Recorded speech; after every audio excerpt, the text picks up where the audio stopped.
नमस्कार मित्रों। आज का हमारा विषय है RPSC first grade educational psychology unit number 5 का पहला पॉइंट, संप्रेषण कौशल एवं इसके उपयोग। इससे पिछला जो वीडियो हमने कल अपलोड किया था उसमें हम ये जो 5वीं यूनिट है इससे संबंधित जो परिचयात्मक शब्दावली थी, इनको इस यूनिट को समझने के लिए जितने भी पॉइंट थे उनके बारे में हमने पढ़ा था, जिसमें अनुदेशन थी, अनुदेशनात्मक व्यूह रचनाओं के बारे में पढ़ा था, कितने भागों में उनको बांटा गया है, सारी जो जानकारी थी इस यूनिट के परिचय से संबंधित वो हमने पिछले वीडियो में पूरी करी थी। आज की इस वीडियो में हम जो पहला पॉइंट है, 4 पॉइंटों में संप्रेषण कौशल एवं इसके उपयोग, इन चारों बिंदुओं को आज की इस वीडियो में पूरा करेंगे, चाहे हमारा वीडियो कितना भी बड़ा हो, क्योंकि हमें समय पर पाठ्यक्रम भी पूरा करना है। इसलिए आज ही के इस वीडियो में जो पहला पॉइंट है वो हम पूरा करेंगे, फिर आगे के जो 3 पॉइंट हैं इन तीनों पॉइंटों के भी हम 3 वीडियो में पूरा कर लेंगे। तो आज का हमारा पॉइंट है संप्रेषण कौशल एवं इसके उपयोग। तो सबसे पहले हम देखते हैं कि संप्रेषण होता क्या है। तो संप्रेषण शिक्षा की रीढ़ की हड्डी है। बिना संप्रेषण के शिक्षा और शिक्षण दोनों की ही कल्पना नहीं की जा सकती है। तो सबसे पहला जो हमारा बिंदु है वो है संप्रेषण की परिभाषा। तो संप्रेषण को शिक्षा की क्या कहा गया है, तो यहाँ प्रश्न बनता है रीढ़ की हड्डी। क्यों? क्योंकि बिना संप्रेषण के शिक्षा और शिक्षण दोनों की कल्पना नहीं की जा सकती। शिक्षण तभी संभव होगा जब वहाँ पर क्या होगा, संप्रेषण होगा। संप्रेषण शब्द की उत्पत्ति की बात करें तो संप्रेषण शब्द की उत्पत्ति लैटिन भाषा के कम्युनी शब्द से हुई है। जैसे हम कम्युनिकेशन शब्द कहते हैं, कम्युनिकेशन का मतलब होता है संप्रेषण, बातचीत करना, तो उसकी जो उत्पत्ति है वो कम्युनी शब्द से हुई है, जिसका अभिप्राय या तात्पर्य कॉमन या सामान्य है। तो दोनों चीज़ें आपको याद रखनी है कि संप्रेषण शब्द की उत्पत्ति कौन से शब्द से हुई है और शिक्षण या शिक्षा की रीढ़ की हड्डी किसे कहा गया है। तो हमारा जवाब हो जाएगा संप्रेषण। अगला जो इसी से संबंधित जो बिंदु है वह है संप्रेषण के सिद्धांत, क्योंकि आज का जो हमारा मुख्य पॉइंट है वो है संप्रेषण। तो अब संप्रेषण के सिद्धांतों की बात करें तो संप्रेषण का पहला सिद्धांत है तत्परता या अभिप्रेरणा का सिद्धांत। तो यहाँ पर शब्दों से ये आपको समझना है कि जो संप्रेषण है उसमें कम से कम 2 व्यक्तियों की आवश्यकता होती है, एक संप्रेषण करता और एक संप्रेषण को ग्रहण करता। तो पहला सिद्धांत उसी से रिलेटेड है कि संप्रेषण तभी ज़्यादा सफल होता है, तभी प्रभावी होगा जब संप्रेषण करता और संप्रेषण ग्रहण करता दोनों तत्पर हों और दोनों अभिप्रेरित हों, मोटिवेटेड हों। जितनी ज़्यादा तत्परता होगी संप्रेषण उतना ही प्रभावी होगा, और जितनी ज़्यादा संप्रेषण ग्रहण करता अभिप्रेरित होगा हमारा संप्रेषण उतना ही ज़्यादा सफल होगा। तो ये पहला सिद्धांत है संप्रेषण का। दूसरा सिद्धांत है सक्षमता व योग्यता का सिद्धांत। यानी व्यक्ति जितना सक्षम होगा, शिक्षक जितना सक्षम होगा और जितना योग्य होगा, हमारा संप्रेषण उतना ही प्रभावी होगा। योग्यता का मतलब होता है विषय वस्तु का ज्ञान। यानी जो भी शिक्षक कक्षा में संप्रेषण करवा रहा है, यदि उसको अपनी विषय में योग्यता हासिल है, अपने विषय को प्रस्तुत करने में वो सक्षम है, तो हमारा जो संप्रेषण है वो अधिक प्रभावशाली होता है। तीसरा सिद्धांत है भागीदारी व अंतःक्रिया का सिद्धांत। भागीदारी का मतलब होता है पार्टिसिपेशन, यानी भाग लेना। अभी मैंने ऊपर आपको बताया कि संप्रेषण में कम से कम 2 व्यक्ति होते हैं। तो संप्रेषण हमारा तभी सफल होगा जब दोनों की भागीदारी सुनिश्चित होगी। एक व्यक्ति के भागीदार बनने से हमारा जो संप्रेषण है वो प्रभावी नहीं होगा। जैसा कक्षा शिक्षण में होता है कि मान लीजिए शिक्षक है और वो पाठ्य पुस्तक को पढ़ा रहा है, पाठ्य वस्तु को कक्षा में संप्रेषण के माध्यम से छात्रों तक पहुंचा रहा है, और छात्र यदि उसमें भागीदार नहीं है तो वो संप्रेषण नहीं कहलाता है। वो केवल शिक्षक के द्वारा एक पठन और वाचन हम उसको कह सकते हैं। अंतःक्रिया का मतलब होता है दोनों के बीच में जो क्रिया होती है संप्रेषण की। तो ये भी सिद्धांत बहुत ही महत्वपूर्ण है, भागीदारी व अंतःक्रिया का सिद्धांत। चौथा सिद्धांत है संप्रेषण सामग्री की उचितता का सिद्धांत। यानी संप्रेषण सामग्री का मतलब है विषय वस्तु, यानी जिस भी विषय वस्तु का संप्रेषण किया जा रहा है वो कितनी उचित है, कितनी सही है, इस बात पे भी संप्रेषण का प्रभावशीलता डिपेंड करती है, आश्रित करती है। यानी संप्रेषण सामग्री जितनी उचित होगी हमारा संप्रेषण उतना ही प्रभावी होगा, और संप्रेषण सामग्री यदि अनुचित है तो हमारा संप्रेषण प्रभावी नहीं होगा। पांचवा इसका सिद्धांत है संप्रेषण माध्यम की उचितता। माध्यम का मतलब होता है मीडियम, यानी आगे हम पढ़ेंगे इसी वीडियो में कि संप्रेषण के माध्यम कौन कौन से होते हैं। तो यदि संप्रेषण का उचित माध्यम है तो हमारा संप्रेषण भी प्रभावशाली होता है, संपन्न होता है। छठा इसका सिद्धांत है उचित पृष्ठ पोषण, जिसको इंग्लिश में कहते हैं फीडबैक का सिद्धांत। मान लीजिए संप्रेषणकर्ता कितना ही योग्य हो, कितना ही सक्षम हो, कितना ही प्रभावशाली हो, लेकिन उसको यदि फीडबैक नहीं मिलता है तो उसका जो संप्रेषण है वो धीरे धीरे निष्क्रिय हो जाता है, उतना प्रभावशाली नहीं रहता है जितना प्रभावशाली उस व्यक्ति का रहता है जिसको फीडबैक मिलता है। इसीलिए कहते हैं कि शिक्षक तभी पढ़ाने में उसकी रुचि होती है, तभी विषय वस्तु को अच्छी तरह से पढ़ाता है जब छात्र उसका फीडबैक दें। यदि शिक्षक बहुत मेहनत करता है, बहुत अच्छी तरह से पढ़ा भी रहा है, और कक्षा में जो छात्र हैं जो उससे पढ़ रहे हैं वो किसी भी चीज़ का जवाब नहीं देते हैं, किसी भी चीज़ को सीखते नहीं हैं, पृष्ठ पोषण नहीं देते हैं, तो जो शिक्षक द्वारा जो संप्रेषण किया जा रहा है वो प्रभावशाली नहीं होता है। आठवां संप्रेषण का सिद्धांत है कि संप्रेषण में सहायक व बाधक तत्वों का सिद्धांत। अब सहायक और बाधक चीज़ें कौन कौन सी हैं ये भी अलग से एक पॉइंट बनाया गया है, फिर भी मैं यहाँ पर आपको बता दूँ कि ऐसे तत्व हैं जो संप्रेषण में मदद कर रहे हैं तो हमारा जो संप्रेषण है वो सफल होगा, प्रभावशाली होगा। और यदि बीच बीच में बाधक तत्वों का उसमें आगमन हो रहा है, बाधक तत्व आ जाते हैं तो हमारा संप्रेषण निष्प्रभावी या उतना प्रभावशाली नहीं होता है। तो इस तरह से जो 8 सिद्धांत है वो नाम से ही स्वतः उनकी परिभाषा और उनका वर्णन आपको पता चल गया होगा। तत्परता का सिद्धांत, सक्षमता का सिद्धांत, भागीदारी का सिद्धांत, संप्रेषण सामग्री की उचितता का सिद्धांत, संप्रेषण माध्यम की उचितता का सिद्धांत, उचित पृष्ठ पोषण का सिद्धांत या संप्रेषण में सहायक व बाधक तत्वों का सिद्धांत। अगला हमारा पॉइंट है संप्रेषण की विशेषताएं। तो सबसे पहले हमने परिभाषा इसकी पढ़ ली है, उसके बाद में संप्रेषण के सिद्धांत हमें याद रखने हैं। तीसरी जो बात आती है, तीसरा जो महत्वपूर्ण बिंदु है आज के इस पॉइंट से संबंधित वो है संप्रेषण की विशेषताएं, यानी संप्रेषण में क्या क्या विशेषताएं होती हैं। तो सबसे पहले जो महत्वपूर्ण विशेषता है वो दी गई है, जो मैंने आपको बताई भी थी कि संप्रेषण द्विवाही प्रक्रिया है। द्वि का मतलब होता है दो, यानी संप्रेषण दो व्यक्तियों के बीच में होने वाली एक क्रिया है, इसलिए इसको द्विवाही, वाही का मतलब होता है बहने वाली। दूसरी इसकी विशेषता है कि संबंध स्थापित करने वाली प्रक्रिया है, यानी जो संप्रेषण है उसके माध्यम से दो व्यक्तियों के बीच संबंध स्थापित होता है।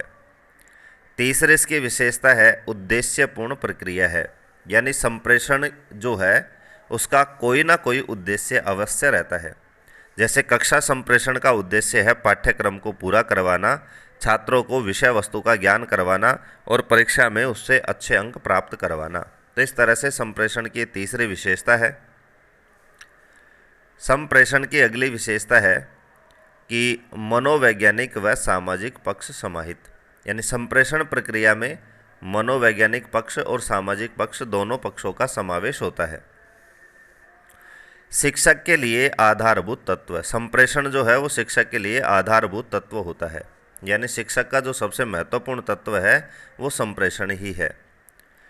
संप्रेषण मानवीय व सामाजिक वातावरण को बनाए रखने का कार्य करता है, यानी जब तक दो व्यक्तियों के बीच में संप्रेषण है तो उनमें मानवीय संबंध भी बने रहते हैं और सामाजिक वातावरण भी बना रह सकता है। यदि हम संप्रेषण समाप्त कर देते हैं, एक दूसरे के बीच में बातचीत को, आवागमन को, हमारी विचारों का जो आवागमन है उसको बंद कर देते हैं, तो मानवीय और सामाजिक वातावरण बनाए रखना कठिन हो जाता है। तो सारी चीज़ें ज़्यादा कठिन नहीं हैं, बिल्कुल सरल है। संप्रेषण आपके समझ में आ गया होगा। सिद्धांत भी आपके समझ में आ गए होंगे और ये विशेषता भी आपके समझ में आ गई होंगी। अब है संप्रेषण का क्षेत्र, यानी संप्रेषण के अंतर्गत कौन कौन सी चीज़ें आती हैं, उसी को हम क्षेत्र कहते हैं। तो मुख्य रूप से यहाँ हम शिक्षण के क्षेत्र में संप्रेषण की चर्चा कर रहे हैं, क्योंकि हमारी यूनिट में भी आपने देखा होगा किशोर का नाम ज़्यादा रहता है। तो यहाँ पर जो संप्रेषण का क्षेत्र है वो 3 ही चीज़ों को माना गया है, जिसमें पहला है शिक्षक, जिसको हम संप्रेषणकर्ता भी कह सकते हैं। दूसरा है हमारा छात्र, जो संप्रेषण को ग्रहण करता है। और तीसरा है पाठ्य वस्तु, यानी जिसके बारे में दोनों के बीच में संप्रेषण होता है। यानी शिक्षक होता है वो पाठ्य वस्तु को संप्रेषण के माध्यम से छात्र तक पहुंचाने का कार्य करता है। इसलिए संप्रेषण के क्षेत्र में इन तीनों ही चीज़ों को याद रखना है। तो यहाँ प्रश्न बनता है कि संप्रेषण क्षेत्र के अंतर्गत कौन सी तत्व या कौन सी वस्तु नहीं आती है या फिर कौन सी आती है। तो तीनों का आपको याद रखना है, बिल्कुल ईजी है, क्योंकि शिक्षा में या शिक्षण में ये 3 ही चीज़ महत्वपूर्ण है, शिक्षक, छात्र और पाठ्य वस्तु। शिक्षक व छात्र मिलजुल कर प्रभावशाली संप्रेषण के लिए प्रयास करते हैं। ये चीज़ें भी हम परिभाषा के अंतर्गत ही मानते हैं कि शिक्षक और छात्र यदि दोनों मिलजुल कर कार्य करते हैं तो वो संप्रेषण को प्रभावशाली बना सकते हैं। और यदि इन दोनों में से कोई भी एक निष्क्रिय है या रुचि नहीं लेता है तो संप्रेषण हमारा प्रभावशाली नहीं होगा। ये सारी चीज़ें हम सिद्धांतों में पढ़ चुके हैं। अब है संप्रेषण के प्रकार। तो संप्रेषण के प्रकारों में पहला प्रकार है लिखित संप्रेषण। लिखित का मतलब है जैसे पाठ्य पुस्तकें हैं, संदर्भ ग्रंथ हैं, पाठ्य वस्तु है या साहित्य है। तो यदि इनके माध्यम से, लिखित सामग्री के माध्यम से यदि संप्रेषण करवाया जाता है तो उस संप्रेषण को हम लिखित संप्रेषण कहते हैं। ये मैं आपको बता चुका हूँ। आज का ये जो पॉइंट है वो खंडों में बटा हुआ है, जैसे भाग, फिर उसके उपभाग, ये मैंने स्टार्ट में आपसे चर्चा करी थी। तो जैसे हमने सिद्धांत में भी देखा बहुत सारे प्रकार हैं, फिर विशेषताओं में देखा, अब संप्रेषण के प्रकारों में भी देखेंगे तो इसको कई भागों में बांटा गया है। फिर आगे का जो भाग होगा उसको भी भागों में बांटा गया है। तो सब चीज़ों का आप डायग्राम जैसे मैंने बना रखा है उस तरह से आप डायग्राम बना के इनको याद रख सकते हैं। तो पहला हमने देखा लिखित संप्रेषण, शब्द से ही क्लियर है कि लिखित सामग्री के माध्यम से जो संप्रेषण होता है उसे हम लिखित संप्रेषण कहते हैं। दूसरे प्रकार का जो संप्रेषण है वो है मौखिक संप्रेषण। फिर मौखिक संप्रेषण को पुनः 2 भागों में बांटा गया है, एक तो शाब्दिक और एक अशाब्दिक। शाब्दिक मौखिक संप्रेषण में भाषा का प्रयोग करते हैं और अशाब्दिक जो संप्रेषण है उसमें हम हाव भाव का प्रयोग करते हैं। हाव भाव का मतलब होता है या तो हम मौखिक इशारों में अपनी बात को पहुंचाते हैं या फिर हाँ, हूँ आदि जो शब्द होते हैं उनके माध्यम से हम संप्रेषण करते हैं। तो यहाँ प्रश्न बनता है कि मौखिक संप्रेषण को कितने भागों में बांटा गया है। तो हमारा जवाब होगा 2 भाग, शाब्दिक और अशाब्दिक। या फिर मुख्य रूप से प्रश्न बनता है कि संप्रेषण को कितने भागों में बांटा गया है, संप्रेषण के प्रकार कितने हैं। तो वहाँ पर हमारा जवाब होगा 2, लिखित और मौखिक। अलग प्रकृति के अनुसार संप्रेषण के और भी प्रकार हैं, तो उसमें प्रश्न में देगा कि इस तरह से संप्रेषण को कितने प्रकारों में बांटा गया है। तो वो आगे हम चर्चा करेंगे। अब हमारा जो यहाँ पर मौखिक संप्रेषण का जो पहला प्रकार था शाब्दिक, तो शाब्दिक को पुनः 2 प्रकारों में बांटा गया है। यानी लिखा हुआ है कि शाब्दिक संप्रेषण 2 प्रकार का होता है। पहला है मौखिक और दूसरा लिखित। यानी हमारा जो पहला वर्गीकरण था संप्रेषण का, मौखिक और लिखित, वो पुनः आ जाता है और उसको किसके अंतर्गत रखा गया है, शाब्दिक संप्रेषण के अंतर्गत उसको रखा गया है। तो सबसे पहले देखते हैं कि शाब्दिक संप्रेषण का जो पहला प्रकार है मौखिक, उसके अंतर्गत कौन कौन सी संप्रेषण की विधियाँ आती हैं। तो उसमें पहली है वार्ता, यानी बातचीत है, वो भी मौखिक संप्रेषण है। व्याख्या को भी हम मौखिक संप्रेषण के माध्यम से रखते हैं। परिचर्चा, यानी किसी चीज़ पर हम चर्चा कर रहे हैं तो वो भी मौखिक के अंतर्गत आएगी। सामूहिक चर्चा, एक समूह में बैठकर चर्चा करते हैं, वो भी मौखिक संप्रेषण के अंतर्गत आती है। प्रश्नोत्तर हैं, कहानी है, तो ये सारे के सारी जो चीज़ें हैं वो मौखिक संप्रेषण के अंतर्गत आती हैं। यहाँ पर आपको ये चीज़ें याद रखनी है कि वार्ता कौन से संप्रेषण के अंतर्गत आती है। तो ऑप्शन में होगा मौखिक, लिखित, शाब्दिक, मौखिक लिखित दोनों, तो आपको वहाँ पर जवाब देना है मौखिक। इसी तरह से सबको आपको नाम से याद रखना है। शाब्दिक संप्रेषण का जो दूसरा प्रकार है वो है लिखित संप्रेषण, यानी लिखित रूप में शब्दों या संकेतों के द्वारा संप्रेषण। यानी कोई भी चीज़ है वो हम किसी अन्य व्यक्ति तक पहुंचाना चाहते हैं तो उसको हम पत्रिका, पत्र आदि के माध्यम से लिख कर के अपनी बात पहुंचा रहे हैं, तो उसे हम लिखित संप्रेषण के अंतर्गत रखते हैं।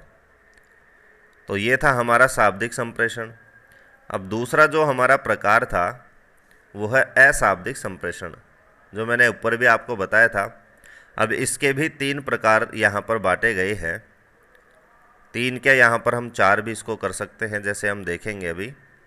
तो अशाब्दिक संप्रेषण का पहला प्रकार है वाणी संकेत, जो हाँ हाँ, हूँ हूँ आदि के माध्यम से संप्रेषण करना वाणी संकेत के अंतर्गत आती है। इसमें मुख मुद्राओं के माध्यम से भी हम अपनी बात को पहुंचा सकते हैं। दूसरा है चक्षु संकेत। चक्षु कहते हैं आँख को, यानी आँखों के इशारों से, आँखों के संकेतों से अपनी बात को अन्यत्र पहुंचाना चक्षु संकेत के अंतर्गत आता है। यानी आँखों के माध्यम से प्रसन्नता को प्रकट करना, भय यानी डर को प्रकट करना, क्रोध गुस्से को प्रकट करना, शोक दुख को प्रकट करना आदि। तो ये अशाब्दिक संप्रेषण के अंतर्गत ही आता है। यहाँ भी आपको याद रखना है कि अशाब्दिक संप्रेषण के अंतर्गत कौन सा संप्रेषण नहीं आता है। तो यहाँ पर 3 ऑप्शन आ जाएंगे, वाणी संकेत, चक्षु संकेत, स्पर्श संकेत, और एक ऑप्शन जो ऊपर हमने दिया है जैसे लिखित दे देगा तो हमारा वो जवाब होगा वो हो जाएगा लिखित।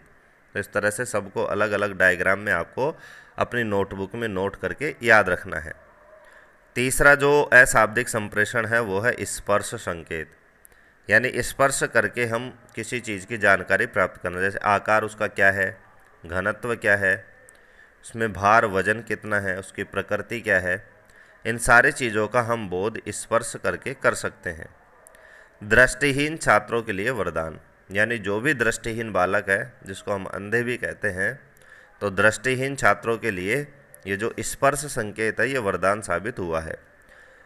ये जो जिन स्कूलों में पढ़ने जाते हैं वहाँ पर अक्षर भी इसी प्रकार से इनके लिए बनाए जाते हैं ताकि वो अक्षरों को स्पर्श करके उनका ज्ञान प्राप्त कर सकते हैं।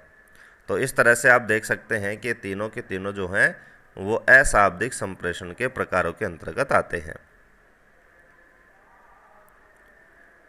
अगला हमारा बिंदु है कक्षा संप्रेषण, यानी कक्षा में होने वाले संप्रेषण को हम कक्षा संप्रेषण कह सकते हैं। इसमें क्या होता है कि शिक्षक संदेश का निर्माण करता है। तो कक्षा संप्रेषण में संदेश का निर्माण करता कौन है? शिक्षक। संदेश को सूत्रों या अन्य माध्यमों से संदेश ग्रहण करने वाले, यानी संदेश ग्रहण करने वाले से हमारा तात्पर्य छात्र उस तक शिक्षक पहुंचाता है। तो बिल्कुल सरल परिभाषा है कक्षा संप्रेषण की कि शिक्षक एक मैटर तैयार करता है, संदेश तैयार करता है, एक विषय वस्तु तैयार करता है और उस विषय वस्तु को सूत्रों या अन्य कई माध्यमों से, माध्यम क्या है तो माध्यम भी हम पढ़ेंगे कि किन किन माध्यमों से हम अपनी बात पहुंचा सकते हैं, अपने संदेश को, यानी पाठ्य वस्तु को छात्र तक पहुंचाता है, उसे ही हम कक्षा संप्रेषण कहते हैं। छात्र उसे पढ़ता है, समझता है, वह अपना प्रत्युत्तर शिक्षक तक पहुंचाता है। तो जैसे ही छात्र तक विषय वस्तु पहुंचती है, छात्र उस विषय वस्तु को पढ़ता है और समझता है। समझने के बाद में उसका जो फीडबैक, उसका जो प्रत्युत्तर है वो शिक्षक को पहुंचाता है। तो ये कक्षा संप्रेषण में होने वाली जितनी भी गतिविधियां हैं वो इस पॉइंट में यहाँ पर शामिल कर ली गई है। फ्लैंडर्स ने कक्षा संप्रेषण को 3 भागों में वर्गीकृत किया है। तो एक व्यक्ति का नाम है, मनोवैज्ञानिक हुए फ्लैंडर्स। तो यहाँ पर प्रश्न बनता है कि फ्लैंडर्स ने कक्षा संप्रेषण को कितने भागों में वर्गीकृत किया है। तो हमारे ऑप्शन होंगे 1, 2, 3, 5। तो हमारा जवाब हो जाएगा 3। और 3 वर्ग कौन कौन से हैं? तो पहला है शिक्षक कथन, जो हमने ऊपर जो पॉइंट में पढ़ा था, कक्षा संप्रेषण में जितनी भी बातें थी वो इसी से रिलेटेड है। तो शिक्षक कथन यानी शिक्षक के द्वारा कही गई बात। दूसरा है छात्र कथन, यानी शिक्षक द्वारा समझाई गई विषय वस्तु पर छात्र जो प्रश्न पूछते हैं या जो बातें करते हैं उसको छात्र कथन कहते हैं। और तीसरा है मौन, यानी मौन रह करके विषय वस्तु को सीखना। तो कक्षा संप्रेषण में दो ही व्यक्ति होते हैं, एक तो शिक्षक और छात्र, और तीसरा प्रकार होता है मौन यानी चुप रहना। जब शिक्षक कथन कह रहा है उसको शिक्षक कथन कहेंगे, छात्र कुछ बोल रहा है उसको छात्र कथन कहेंगे, और जब दोनों ही चुप हैं और दोनों ही मौन रह करके विषय वस्तु का अध्ययन करें उसको मौन के अंतर्गत रखा गया है। तो इस तरह से फ्लैंडर्स ने जो कक्षा संप्रेषण है उसको 3 भागों में वर्गीकृत किया है। अभी ऊपर हमारा आया था कि कक्षा में शिक्षक संदेश तैयार करता है और अनेक माध्यमों से उस संदेश को छात्र तक पहुंचाता है। तो वहाँ पर मैंने आपको बताया था कि आगे माध्यम क्या है वो भी हम यहाँ पर पढ़ेंगे। तो माध्यमों को भी 2 भागों में बांटा गया है। पहला है मुद्रित और दूसरा है अमुद्रित। मुद्रित का मतलब होता है छपे हुए, जैसे समाचार पत्र के माध्यम से, जैसे हम कहीं की भी न्यूज़, कोई भी व्यक्ति किसी बात को पहुंचाना चाहता है तो वो समाचार पत्र में अपनी बात लिख करके, समाचार को लिख करके अन्यत्र स्थान पर पहुंचा सकते हैं। तो इस तरह से समाचार पत्र जो है वो मुद्रित संप्रेषण का एक माध्यम है। दूसरा है मुद्रित में शोध पत्र, तीसरा है शब्दकोश यानी जो डिक्शनरी है। तो इस तरह से आप देख सकते हैं कि तीनों के तीनों जो हैं वो मुद्रित यानी छपे हुए संप्रेषण के माध्यमों के अंतर्गत आते हैं। संप्रेषण का दूसरा जो माध्यम है वो है अमुद्रित, यानी जिनमें श्रव्य साधन है और दृश्य साधन है। तो श्रव्य माध्यमों के अंतर्गत रेडियो, टेप रिकॉर्डर आदि आते हैं, और दृश्य के अंतर्गत मॉडल, स्लाइड या नक्शे आते हैं। तो यहाँ पर फिर इसको 2 भागों में बांट दिया गया है कि अमुद्रित संप्रेषण माध्यम को कितने भागों में बांटा गया है, तो वो है 2, श्रव्य माध्यम और दृश्य माध्यम। श्रव्य माध्यम वो होते हैं जो सुनकर के हम किसी बात की जानकारी प्राप्त करें, और दृश्य का मतलब होता है केवल देख करके जानकारी प्राप्त करना। तो इस तरह से ये संप्रेषण के माध्यम है, मुद्रित और अमुद्रित। अब व्यक्तियों की संख्या के आधार पर संप्रेषण को 4 वर्गों में विभाजित किया गया है। पहले हमने पढ़ा था संप्रेषण को कई भागों में बांटा गया था, शाब्दिक है, अशाब्दिक है, लिखित है, मौखिक है। तो वहाँ पर मैंने बताया था कि अनेक एक प्रकार और है जिस प्रकार के माध्यम से भी उसको बांटा गया है। तो वहाँ पर स्पष्ट लिखा हुआ है, जैसे इस पॉइंट में मैंने आपके लिए लिखा है कि व्यक्तियों की संख्या के आधार पर संप्रेषण को 4 वर्गों में विभाजित किया गया है। तो यहाँ पर बिल्कुल क्लियर है कि जब भी परीक्षा में ये प्रश्न आएगा तो यहाँ पर ये शब्द जरूर आपको मिलेगा कि व्यक्तियों की संख्या के आधार पर संप्रेषण को कितने भागों में बांटा गया है। तो वहाँ पर हमारा जो जवाब होगा, वहाँ पर हमारा जो उत्तर होगा होगा 4। किसके आधार पर? व्यक्तियों की संख्या के आधार पर, क्योंकि हमने बताया था कि संप्रेषण व्यक्तियों के बीच होने वाली एक प्रक्रिया है, उसी को आधार मान करके यहाँ व्यक्तियों की संख्या पर इसका वर्गीकरण किया गया है। तो चारों वर्गीकरण कौन कौन से हैं देख लेते हैं। तो व्यक्तियों की संख्या के आधार पर होने वाला जो पहला प्रकार है संप्रेषण का, वह अंतः वैयक्तिक संप्रेषण, या सब में हम संप्रेषण शब्द जोड़ सकते हैं। तो अंतः वैयक्तिक संप्रेषण का मतलब होता है यानी संप्रेषण करता भी व्यक्ति यदि स्वयं हो और संप्रेषण को ग्रहण करने वाला व्यक्ति भी यदि स्वयं हो, उसे हम अंतः वैयक्तिक संप्रेषण कहते हैं। या फिर सीधे से सरल भाषा में इसको समझे कि ऐसा संप्रेषण जिसमें केवल एक ही व्यक्ति है, क्योंकि व्यक्तियों के आधार पर यह वर्गीकरण है, तो यदि एक ही व्यक्ति है तो उसको हम अंतः वैयक्तिक संप्रेषण कहते हैं। दूसरा है अंतर वैयक्तिक, कम से कम 2 व्यक्ति। तो पहले में 1 व्यक्ति, दूसरे में 2 व्यक्ति। अंतर को हम इंग्लिश में इंटर कहते हैं, INTER। जैसे इंटरनेशनल होता है, इंटर स्टेट होता है, तो यहाँ पर उसी तरह से इंटर पर्सन यदि हो, 2 व्यक्तियों के बीच में यदि संप्रेषण होता है तो उसको हम अंतर वैयक्तिक संप्रेषण की कैटेगरी में रखते हैं। तीसरा है समूह संप्रेषण, यानी 2 से अधिक व्यक्तियों में यदि संप्रेषण हो रहा है तो उसे हम समूह संप्रेषण कहते हैं। और चौथा है जनसंचार, यानी समूह से भी बड़ी संख्या में यदि लोग हैं और उनके बीच में यदि संप्रेषण है तो उसे हम जनसंचार कहते हैं। और जनसंचार के साधनों में आते हैं डाक, रेडियो, दूरदर्शन, समाचार पत्र आदि। तो इन माध्यमों से जो कई व्यक्तियों के बीच में जो संप्रेषण होता है उसे हम जनसंचार संप्रेषण कहते हैं।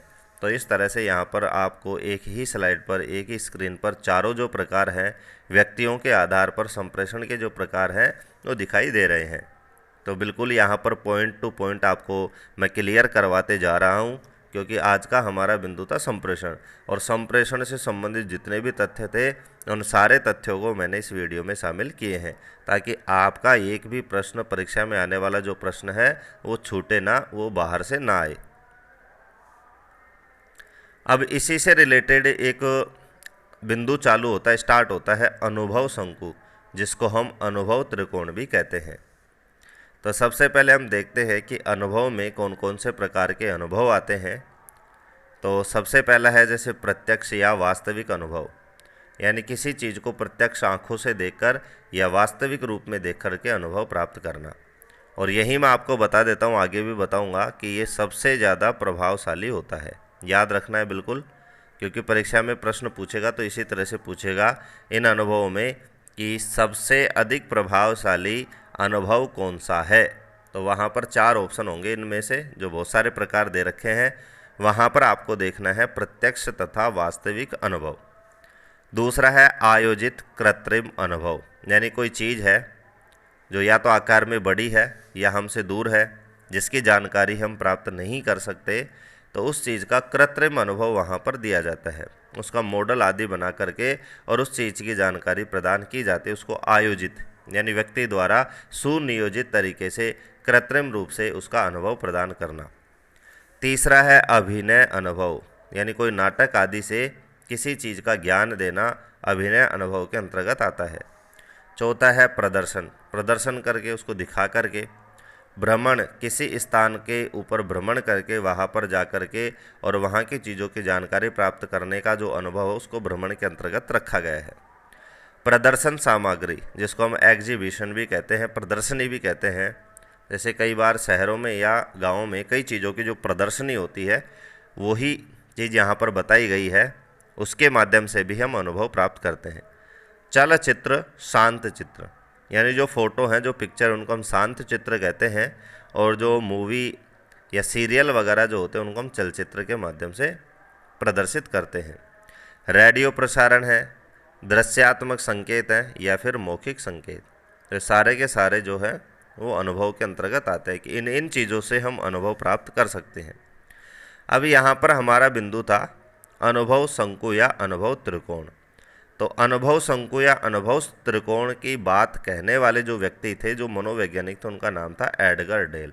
और ये बहुत ही महत्वपूर्ण बिंदु है, क्योंकि परीक्षा में पूछा गया प्रश्न है कि अनुभव शंकु या अनुभव त्रिकोण प्रतिमान के प्रतिपादक कौन से मनोवैज्ञानिक है, तो वहाँ पर जवाब होना चाहिए एडगर डेल। तो एडगर डेल का शंकु प्रतिमान।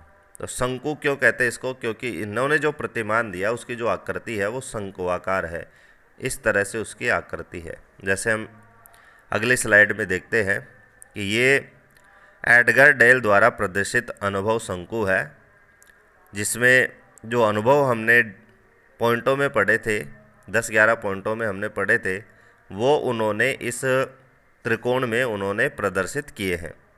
जैसे पहला है मौखिक संकेत, दूसरा है दृश्यात्मक संकेत, तीसरा है रेडियो प्रसारण, चौथा है शांत चित्र, पांचवा है चलचित्र, छठा है प्रदर्शन सामग्री, सातवां है भ्रमण, आठवां है प्रदर्शन, नवा है अभिनय करना, 10वां है आयोजित कृत्रिम अनुभव और 11वां है वास्तविक कृत्रिम अनुभव।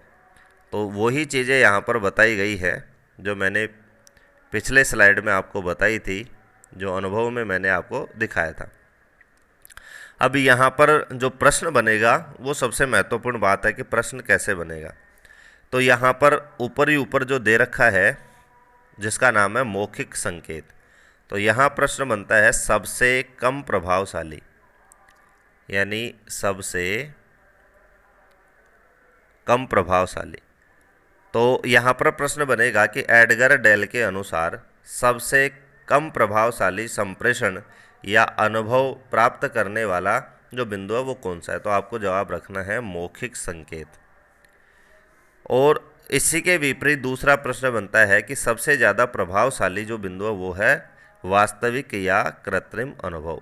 यानी प्रत्यक्ष अनुभव, जो हमने अभी अनुभवों में पढ़ा था। दूसरा प्रश्न यहाँ से बनता है कि प्राथमिक स्तर पर कौन से बिंदु का प्रयोग ज़्यादा किया जाता है, तो वह मौखिक संकेत। यानी प्राथमिक कक्षाओं में जो शिक्षक है वो ज़्यादा से ज़्यादा कक्षा में मौखिक बातों के माध्यम से ही छात्रों को सिखाने का प्रयास करता है, और धीरे धीरे इसमें वृद्धि होती जाती है। मौखिक संकेत के बाद में दूसरा नंबर आता है दृश्यात्मक संकेत, यानी दिखा दिखा करके उसको अनुभव प्रदान करना, सिखाना। तीसरा है रेडियो सुन कर के। चौथा है शांत चित्र, फिर उसको पिक्चरों का ज्ञान होता है, फिर मूवी वगैरह का होता है, प्रदर्शन सामग्री का होता है, फिर भ्रमण होता है उसके जीवन में, फिर एग्जीबिशन वगैरह में जाता है, फिर मॉडल वगैरह के माध्यम से ज्ञान प्रदान किया जाता है, और फिर वास्तविक या कृत्रिम अनुभव। और सबसे जो स्थिर ज्ञान प्राप्त होता है, लंबे समय तक टिकने वाला जो अनुभव या ज्ञान प्राप्त होता है, वो भी वास्तविक या प्रत्यक्ष अनुभव से ही होता है। और सबसे कम समय तक टिकने वाला जो ज्ञान प्राप्त होता है वो होता है मौखिक संकेत। इसी को और विस्तार से आगे वाले पॉइंट में समझाया गया है कि अनुभव कोण का विवरण। यानी पिछली स्लाइड में भी हमने अनुभव के बारे में पढ़ा, फिर एडगर डेल ने जो अनुभव त्रिकोण दिया, अनुभव शंकु दिया, उसके बारे में हमने पढ़ा। फिर इसका जो विवरण है उसको भी मैंने यहाँ पर आपके लिए प्रस्तुत किया है। जैसा सबसे पहले हमने देखा था, पहला बिंदु था प्रत्यक्ष और वास्तविक अनुभव। तो विवरण है बहु इंद्रियों द्वारा छात्र का वास्तविक अनुभव करना। अब ये बहु इंद्रिया, एकल इंद्रिया, द्वि इंद्रिया, ये क्या है, तो अगली स्लाइड में इसका भी मैंने विस्तार से और बहुत ही सटीक शब्दों में वर्णन किया है, ताकि आपको ये एक भी जो शब्द नया आया है कोई भी पॉइंट में, वो आपको समझ में आ जाए। तो यहाँ शब्द से भी क्लियर है, बहु इंद्रिय का मतलब होता है दो से अधिक इंद्रियों का प्रयोग करना, बहु इंद्रियों के अंतर्गत आता है। तो बहुत सारे इंद्रियों के द्वारा छात्र वास्तविक अनुभव प्राप्त करता है। कौन से अनुभव के माध्यम से? प्रत्यक्ष और वास्तविक अनुभव से। इसके उदाहरणों की बात करें, जैसे प्रोजेक्ट कार्य हो गया, सामाजिक जीवन के किसी पक्ष पर सर्वेक्षण हो गया। तो ये दोनों के दोनों जो उदाहरण हैं वो प्रत्यक्ष और वास्तविक अनुभव के हैं। तो एक दूसरे चीज़ों को जोड़कर आपको याद रखना है।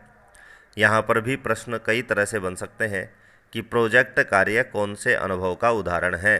तो ऑप्शन में इन अनुभवों के नाम दे देगा, तो आपको वहाँ पर जवाब देना होगा प्रत्यक्ष एवं वास्तविक अनुभव। उसी तरह से दूसरे पॉइंट को भी आप याद रख सकते हैं। दूसरा अनुभव है उत्तरोत्तर ये कमी आती जाती है, ये सबसे प्रभावशाली। फिर जो आगे आगे हम पढ़ेंगे वो एक दूसरे से कम प्रभावशाली है। जैसे प्रत्यक्ष और वास्तविक अनुभव से कम प्रभावशाली हो जाएगा आयोजित कृत्रिम अनुभव, उससे कम हो जाएगा अभिनय, उससे कम हो जाएगा प्रदर्शन। तो इसी तरह से उत्तरोत्तर इसमें कमी होती जाएगी। तो आयोजित कृत्रिम अनुभव का जो विवरण है वो है वस्तुओं के क्रियात्मक या मौन मॉडल। मौन मॉडल का मतलब होता है साइलेंट। जैसे बीएड में हम मॉडल बनाते हैं, कोई भी चीज़ का एक थर्माकोल आदि से मॉडल बनाते हैं, वही कृत्रिम अनुभव वहाँ पर उसको कहा जाता है। जैसे उदाहरण में दे भी रखा है भाप के इंजन का मॉडल या फिर भाखड़ा डैम का मॉडल। भाप का इंजन वर्तमान में अस्तित्व में नहीं है, क्योंकि वर्तमान में या तो डीजल के इंजन मिलेंगे या फिर इलेक्ट्रिक इंजन होते हैं। प्राचीन समय में जो ट्रेनें होती थी वो भाप के इंजन से चलती थी। तो उसी चीज़ का अनुभव देने के लिए हम उसका क्या बनाते हैं? मॉडल बनाते हैं। मॉडल का मतलब होता है प्रतिरूप। सेम वो ही चीज़ें होती हैं, लेकिन एक छोटे रूप में उसको हम प्रदर्शित करते हैं। तीसरा अनुभव जो हमने अनुभव शंकु में पढ़ा था वो अभिनय अनुभव, यानी छात्रों का अभिनय में भाग लेना। उदाहरण है महाराजा अशोक पर ड्रामा, यानी कोई भी ऐतिहासिक व्यक्ति है उसके ऊपर नाटक का आयोजन करके, मंचन करके अनुभव प्रदान करना। चौथा है प्रदर्शन।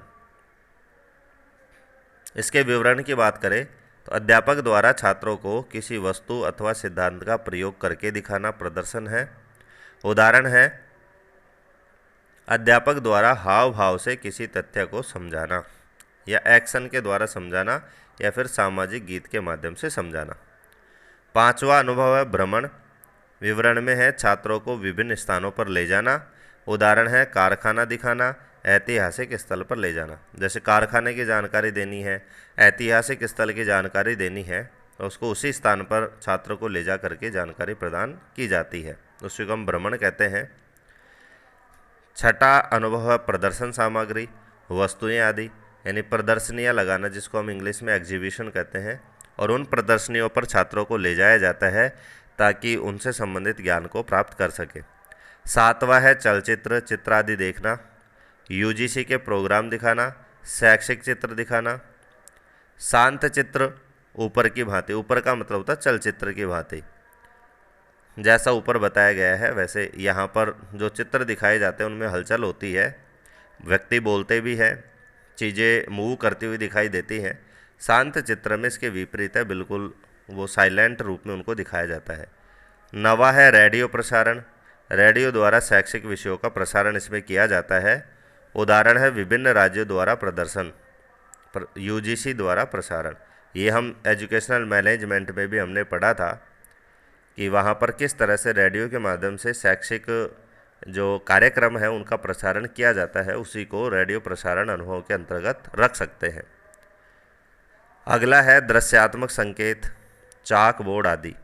विवरण में है अध्यापक द्वारा चाक बोर्ड पर लिखना और छात्रों को पढ़ाना। प्रत्येक विषय के शिक्षण में इसका प्रयोग किया जाता है। लास्ट है मौखिक संकेत, भाषण आदि। कक्षा में अध्यापक द्वारा मौखिक शिक्षण करवाना। प्रायः अध्यापक इस साधन का बहुत उपयोग करते हैं। तो यहाँ पर हम नीचे से देखेंगे तो पहले भी बता चुका हूँ, सबसे कम प्रभावशाली है और अध्यापक इसका सबसे अधिक उपयोग करते हैं। उसके बाद में फिर ब्लैक बोर्ड का प्रयोग किया जाता है और उत्तरोत्तर जो इसमें है वृद्धि होती जाती है। तो 3 तरह से जो एडगर डेल का अनुभव त्रिकोण है, अनुभव शंकु है, उसको मैंने आपको समझाया है। विवरण के माध्यम से भी समझाया है, शंकु के माध्यम से भी समझाया है और यहाँ पर अलग से लिखकर भी मैंने आपको समझा दिया है। अब इससे अगला जो बिंदु है उसमें कहा गया है कि एडगर डेल के शंकु प्रतिमान से स्पष्ट है कि शब्दों का प्रभाव सबसे कम और प्रत्यक्ष साधनों का प्रभाव सबसे अधिक दिखाई देता है। जो चीज़ें मैंने आपको बताई है उसको मैंने लिख भी दिया है, ताकि बताई हुई चीज़ तो आप भूल सकते हैं, लेकिन मैंने आपको जो चीज़ लिखकर बता दी उसको शायद आप नोट कर लेंगे तो आप इस चीज़ को नहीं भूलेंगे।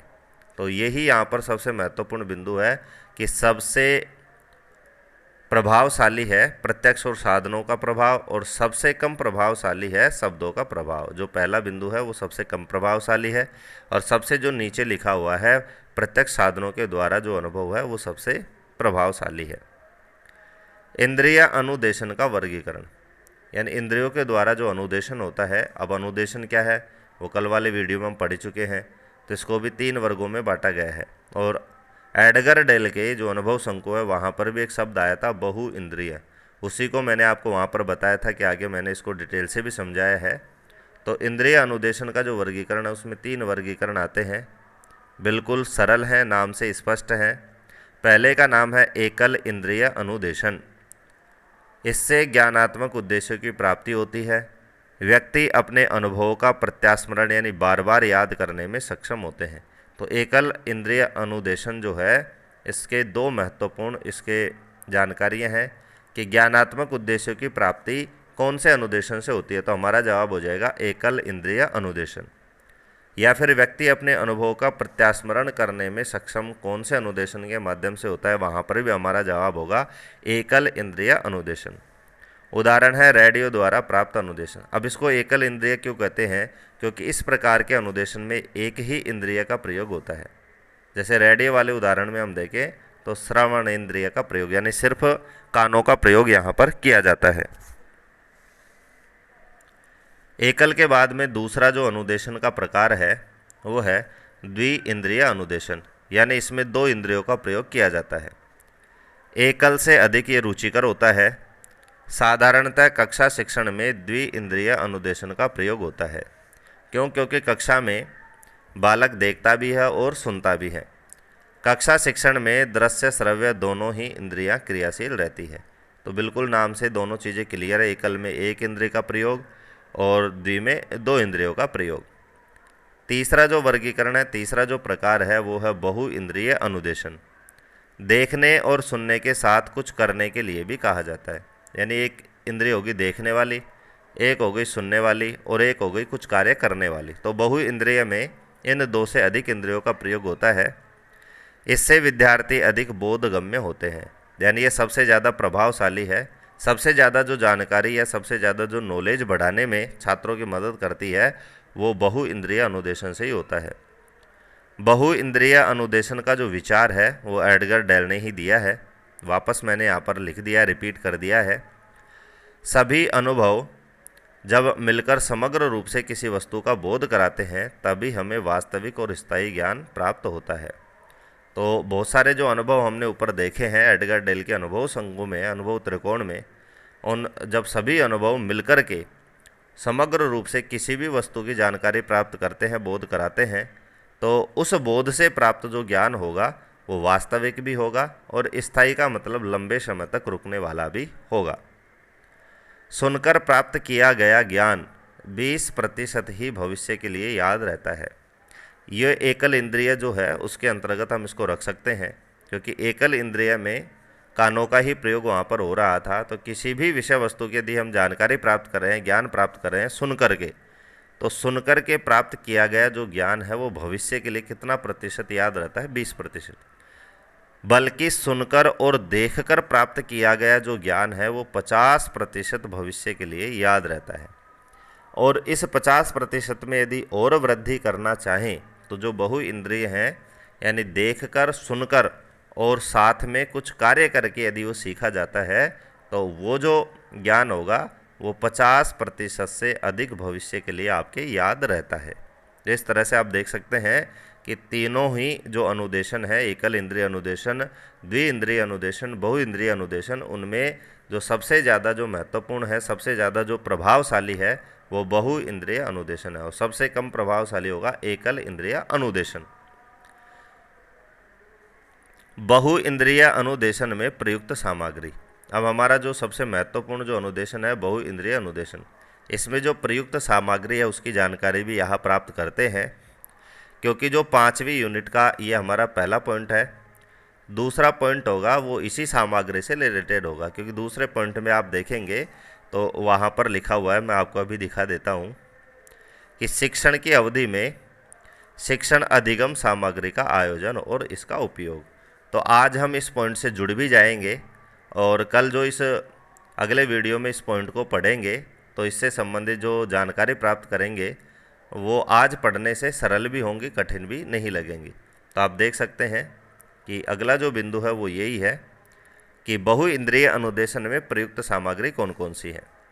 तो पहला है मैजिक लालटेन, या सिर्फ आपको नाम ही याद रखने हैं। एपिडाइस्कोप, स्लाइड प्रोजेक्टर, ओवरहेड प्रोजेक्टर, रंगीन व श्वेत श्याम, श्वेत श्याम का मतलब ब्लैक एंड वाइट चलचित्र, टैप रिकॉर्डर, VCR, बंद परिपथ कैमरा, दूरदर्शन प्रसारण, प्रदर्शन सामग्री आदि। ये सारे के सारे जो चीज़ें हैं इनका प्रयोग बहु इंद्रिय अनुदेशन में किया जाता है। यानी इन चीज़ों का प्रयोग करेंगे तो 2 से ज़्यादा इंद्रियां यूज में आती हैं, काम में आती हैं। अगला बिंदु है दृश्य श्रव्य साधनों का चयन व प्रयोग। ये वहाँ भी हम पढ़ेंगे दूसरे बिंदु में भी कि इन साधनों का चयन किस तरह का हो और प्रयोग किस तरह से होता है। तो सबसे पहला बिंदु है कि उद्देश्य प्राप्ति के अनुसार दृश्य श्रव्य सहायक सामग्री का चयन करना चाहिए। बहुत ही महत्वपूर्ण है, क्योंकि हम पढ़ चुके हैं कि शिक्षण का कोई ना कोई उद्देश्य होता है। संप्रेषण की विशेषताओं में भी हमने पढ़ा है कि संप्रेषण एक उद्देश्य वाली क्रिया है। तो हम एक उद्देश्य के लिए संप्रेषण करते हैं, तो उस उद्देश्य की प्राप्ति के अनुसार कि उस उद्देश्य की प्राप्ति हमें किस तरह से हो सकती है और किस किस माध्यम से हो सकती है, किन किन साधनों से उस उद्देश्य की प्राप्ति हो सकती है, उस चीज़ को ध्यान में रख कर ही हमें सहायक सामग्री का चयन करना चाहिए। यानी हमें ऐसी सहायक सामग्री का चयन करना चाहिए जो हमें उद्देश्य प्राप्त करने में सबसे ज़्यादा मददगार हो। दृश्य श्रव्य साधन मूर्त से अमूर्त शिक्षण सूत्र का पालन करते हैं। यानी दृश्य श्रव्य जो साधन है और मूर्त का मतलब होता है किसी चीज़ को देख करके ज्ञान प्राप्त कर, और अमूर्त का मतलब होता है बिना देखे ही और चिंतन के माध्यम से ज्ञान प्राप्त करना। तो दृश्य श्रव्य साधन जो हैं वो इसी सूत्र का पालन करते हैं, मूर्त से अमूर्त की ओर शिक्षण। एक मनोवैज्ञानिक हुए हैं मारिया मोंटेसरी। इन्होंने शिक्षण में इंद्रियों की महत्वपूर्ण भूमिका स्वीकार की है तथा इन्हें ज्ञान का द्वार कहा है। इस बिंदु को मैंने इसलिए शामिल किया है कि परिभाषा में इसको आप शामिल कर सकते हैं कि इंद्रियों को ज्ञान का द्वार किसने कहा है। तो वहाँ पर हमारा सीधा सीधा जवाब होगा मारिया मोंटेसरी ने। इसलिए मैंने इसी को शामिल यहाँ पर कर लिया है। एनसीईआरटी के अनुसार दृश्य श्रव्य सामग्री को 6 वर्गों में विभाजित किया गया। ये बहुत ही महत्वपूर्ण है। पूछा गया प्रश्न है पिछली परीक्षाओं में कि एनसीईआरटी ने दृश्य श्रव्य सामग्री को कितने वर्गों में बांटा है, तो वहाँ पर हमारा जवाब हो जाएगा 6 वर्गों में वहाँ पर बांटा गया है। तो 6 वर्ग कौन कौन से हैं? तो जिनमें पहला वर्ग है चित्रात्मक सामग्री, यानी ऐसी सामग्री जो चित्रों से युक्त हो, जैसे चित्र है, ग्राफ है। अब ग्राफ किस प्रकार के होते हैं? भूगोल विषय में भी ग्राफ का यूज होता है, इतिहास में भी होता है, गणित में भी होता है, विज्ञान में भी होता है। तो चित्र ग्राफ के अलावा चार्ट है, जैसे समय चार्ट हो गया, प्रवाह चार्ट हो गया, मानचित्र है, आरेख पोस्टर है, फोटोग्राफी है। अब ये जो चित्रात्मक सामग्री है वो नाम से तो याद रखनी ही रखनी है, साथ में यहाँ लिखा हुआ है कि ये सभी द्विआयामी हैं। यानी ये जो सामग्री है चित्रात्मक, इसमें 2 ही आयाम होते हैं। कौन कौन से? लंबाई और चौड़ाई। यानी ऐसी सामग्री जिसमें सिर्फ लंबाई हो, चौड़ाई। जैसे कोई चार्ट है, वो लंबाई और चौड़ाई में उसको प्रदर्शित किया जाता है। मानचित्र है, पोस्टर है, तो ये सारे की सारी चीज़ें लंबाई चौड़ाई में प्रदर्शित होती हैं, जैसे इस तरह से। तो ये एनसीईआरटी का पहला वर्गीकरण था दृश्य श्रव्य सामग्री का। दूसरा है त्रिआयामी सामग्री। जैसे ऊपर लास्ट बिंदु था, ये सारी सामग्री द्विआयामी, तो उसी से रिलेटेड अगला बिंदु बना दिया त्रिआयामी सामग्री। यानी इन्हें तीनों आयामों में, 3 आयाम कौन कौन से हो गए? लंबाई चौड़ाई तो थी ही, साथ में ऊंचाई और आ गई, में प्रदर्शित कर वास्तविकता के अधिक निकट पहुंचाने का प्रयत्न किया जाता है, जैसे वास्तविक पदार्थ, नमूने या मॉडल। मान लीजिए हमें सेव का ज्ञान करवाना है, तो सेव को यदि हम कक्षा में लाकर रखते हैं, तो ये सेव है, उसमें तीनों आयाम होते हैं, लंबाई भी होती है, चौड़ाई भी होती है और ऊंचाई भी उसकी होती है। इसी तरह से कोई बड़ी चीज़ है और उसको हम कक्षा में उसको नहीं ला सकते, उसको वास्तविक रूप से नहीं दिखा सकते, तो नमूना या मॉडल के रूप में उसको हम दिखा सकते हैं। और जो मॉडल होगा उसमें भी तीनों आयाम रहते हैं, लंबाई, चौड़ाई और ऊंचाई, जिसको हम 3D आजकल जिसका नाम दिया गया है 3D। एनसीईआरटी का जो तीसरा वर्गीकरण है वो प्रक्षेपित सामग्री। ऐसी सामग्री जिसे पर्दे पर दिखाया जा सके। प्रक्षेप का मतलब होता है एक जगह से दूसरे चीज़ पर उसको फेंकना एक तरह से। तो यहाँ पर प्रोजेक्टर के माध्यम से पर्दे पर उस सामग्री को फेंका जाता है, प्रदर्शित किया जाता है। इसके अंतर्गत उदाहरण है जैसे स्लाइड्स हैं, इन स्लाइड्स को प्रोजेक्टर या मैजिक लालटेन आदि से प्रदर्शित किया जाता है। चौथा वर्गीकरण है क्रियात्मक साधन। इसके अंतर्गत है नाटक, संग्रहालय, भ्रमण आदि। पांचवा है डिस्प्ले बोर्ड सामग्री, यानी बोर्ड के द्वारा सामग्री को डिस्प्ले करना, दिखाना। इसके अंतर्गत 2 तरह के बोर्ड आते हैं, बुलेटिन बोर्ड, फ्लैनल बोर्ड। यहाँ पर किस तरह से इसको याद रखना है कि एनसीईआरटी के अनुसार बुलेटिन बोर्ड को कौन से वर्गीकरण के अंतर्गत रखा गया है, तो हमारा जवाब होगा डिस्प्ले बोर्ड सामग्री। और एनसीईआरटी का जो अंतिम वर्गीकरण है वो है दृश्य श्रव्य उपकरण, और यही सबसे ज़्यादा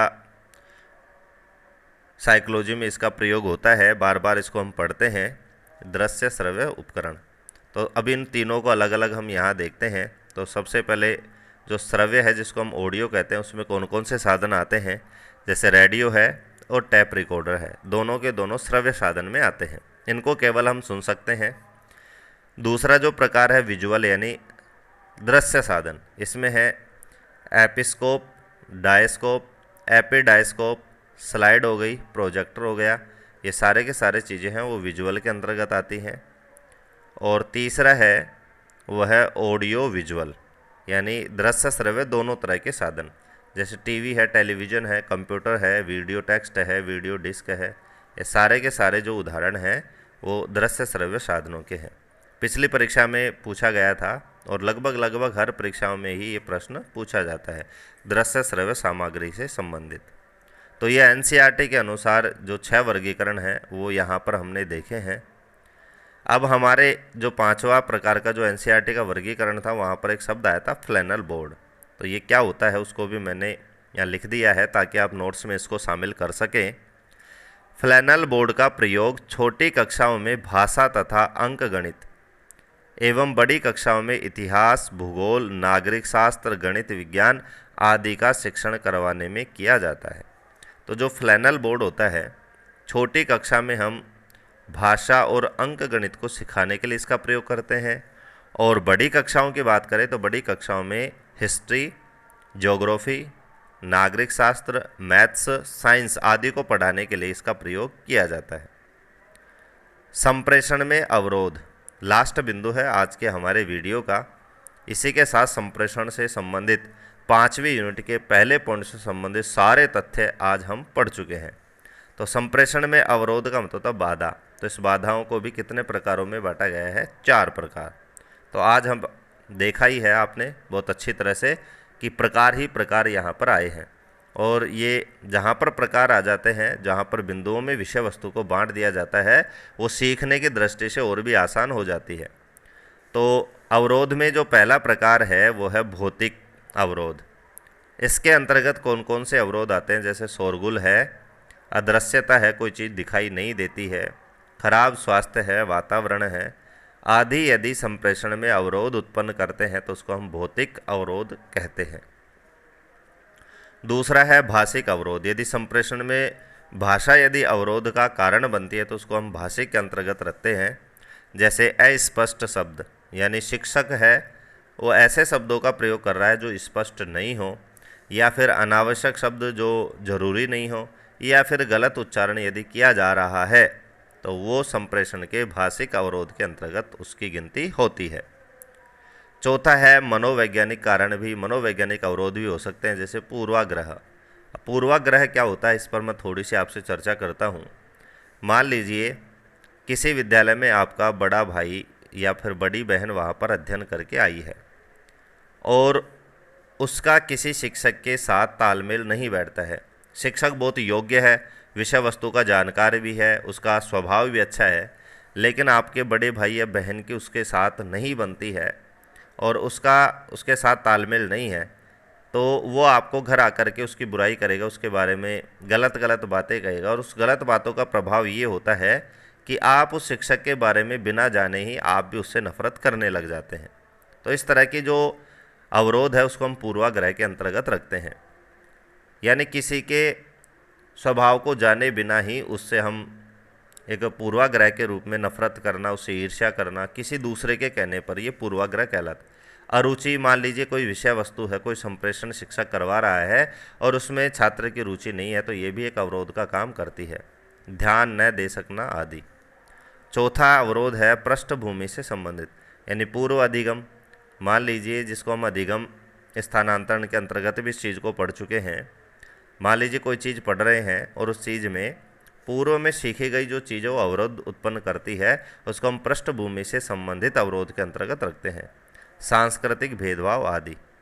तो इस तरह से आज का ये हमारा वीडियो पूरा होता है, और मैंने आपको पहले ही बता दिया था वीडियो बड़ा हो सकता है, लेकिन पाठ्यक्रम भी हमारा बहुत ज़्यादा है, इसलिए एक पॉइंट को मैंने एक ही वीडियो में शामिल करने का प्रयास किया है, क्योंकि पिछले जो यूनिटें थी वहाँ पर हमने एक एक पॉइंट को कई भागों में बांटा था, और वहाँ पर कोई वीडियो 25 मिनट का है, कोई आधे घंटे का है, लेकिन समय अभाव और वैकेंसी जल्दी आने के चांस के कारण अब हम इसको थोड़ा गति प्रदान करेंगे। चाहे वीडियो हमारे बड़े हों, लेकिन एक टॉपिक को हम एक ही वीडियो में समाप्त करने का पूरा प्रयास करेंगे।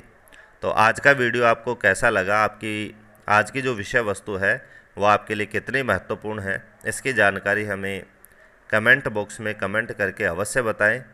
और मैं हर वीडियो में तो नहीं कहता, लेकिन बीच बीच में कहता हूँ, यदि अभी तक आपने हमारे चैनल को सब्सक्राइब नहीं किया है तो चैनल को सब्सक्राइब अवश्य कर लें, ताकि परीक्षा तक आपको इस चैनल के माध्यम से अच्छी तैयारी करवाई जा सके। और ज़्यादा से ज़्यादा मित्रों के साथ शेयर करें, ताकि इस चैनल का जो प्रचार है और हमारा जो फीडबैक है वो अच्छी तरह से, आपका जो फीडबैक है वो हमें मिल सके।